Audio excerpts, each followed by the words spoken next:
மதுரை சித்திரை திருவிழா அப்படின்னாவே எல்லாருக்குமே பாத்தீங்கன்னா இதை கேட்ட உடனே பாத்தீங்கன்னா நிறைய பேருக்கு மெய் சிலிர்த்து போகும். அப்படி மெய் சிலிர்க்கக்கூடிய பல விடயங்கள் மதுரை சித்திரை திருவிழாவில் நடக்கும். மதுரையில அழகர் ஆற்றில் இறங்கக்கூடிய நிகழ்வை பார்க்கறவங்களுக்கு பரவசமாகி போயிடும். ஏன்னா 10 லட்சங்கள் மக்கள் கூட்டத்துல அப்படியே ஆடி ஆடி அசைந்து அசைந்து மக்கள் வெள்ளத்துல அழகர் தங்க குதிரை வாகனத்துல அப்படியே வரும்போது அதை பார்க்க கண்கோடி வேணும். இந்த சுந்தரத்தோளுடைய சுந்தராஜ பெருமாளுக்கு நீர் பீச்சி அடிக்கும் நிகழ்வுங்கிறது பார்த்தீங்கன்னா வெகு விமர்சையாக மதுரை மக்களால கொண்டாடப்படுகிறது. இதை பரம்பரையாக ஒரு சில குடும்பங்கள் கடும் விரதம் இருந்து இந்த நிகழ்வுல கலந்துக்கிறாங்க.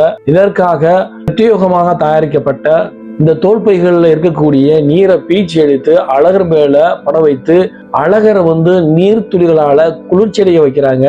அந்த ஒரு நிகழ்வு பார்த்தீங்கன்னா தீர்த்தம் தெளித்தல் அப்படிங்கிற ஒரு நிகழ்வாக கருதப்படுகிறது.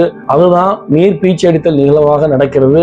அந்த நேரத்துல மக்கள் எல்லாம் கோவிந்தா கோவிந்தா கோவிந்தா என்று கோஷத்தை எழுத்தி கொண்டு அவரை கைகுப்பி வணங்கி எத்தனை முறை வணங்கினாலும் போதாது போதாது என்று சொல்லக்கூடிய அளவிலே அவர் மக்கள் மனதை எல்லாம் கவர்ந்து கல்வனாக கல் அழகராக சுந்தராஜ பெருமளாக அந்த தங்க குதிரை வாகனத்துல பட்டுப்புடவை உடுத்தி கொண்டு அந்த ஆற்றில் இறங்கக்கூடிய நிகழ்வு அப்படிங்கிறது பல லட்சக்கணக்கான மக்களை அந்த நேரத்தில் பார்க்கும்போது பார்க்கக்கூடிய மக்களுக்கெல்லாம் பரவசம் ஊட்டும் நிகழ்ச்சியாக அது நடைபெறுகிறது.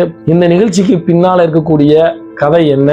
இந்த ஒரு பதிவை பார்த்து கொண்டிருக்கக்கூடிய பக்தகோடி பெருமக்கள் மறக்காம இந்த கமெண்ட் பாக்ஸ்ல சித்திரை திருவிழா அழகர் ஆற்றில் இறங்குதல் அப்படிங்கிற கமெண்ட் மறக்காம பதிவு பண்ணுங்க. நம்மளுடைய சேனலை சப்ஸ்கிரைப் பண்ணிக்கங்க. வாங்க இதற்கு பின்னால் உடைய கதைக்களத்தை பார்க்கலாம். இந்த நூபுர கங்கை சிலம்பாறு என்று அழைக்கக்கூடிய இடத்துல இருந்துதான் இந்த அழகர் ஆற்றில் இறங்கக்கூடிய நிகழ்வு வரையும் அந்த கதை பயணிக்குது. இந்த நூபுர கங்கை என்னும் இடத்துலதான் பாத்தீங்கன்னா அந்த சுபதஸ் அப்படிங்கிற முனிவர் திருமாலை நோக்கி அவர் அன்று பூஜை புனஸ்கரங்களை செய்து அவர் வழிபட்டு கொண்டிருக்கிறாரு. கண்ணை மூடி தியானித்துக் கொண்டிருக்கின்ற சமயத்துல துர்வாச முனிவர் அப்படிங்கிற முனிவர் தன் சீடர்களோட அங்க பயணிக்கிறாரு. அப்படி பயணிக்கக்கூடிய நேரத்துல அவரை கண்டுக்கறல, அவருக்கு செய்ய வேண்டிய செய்முறைகளை செய்யல, வணக்கம் வைக்காம திருமாலை வேண்டியபடியே இருக்கிறாரு, கண்டுக்கறல. உடனே கோபங்களுக்கெல்லாம் பேர் போன துர்வாச முனிவர் என்ன பண்றாருன்னா உடனே கோபப்பட்டு மண்டூக பவ அப்படின்ற ஒரு சாபத்தை கொடுத்துறாரு. மண்டூக பவ அப்படின்னா தவளையாக கடவாய் அப்படின்னு ஒரு சாபத்தை கொடுத்துறாரு.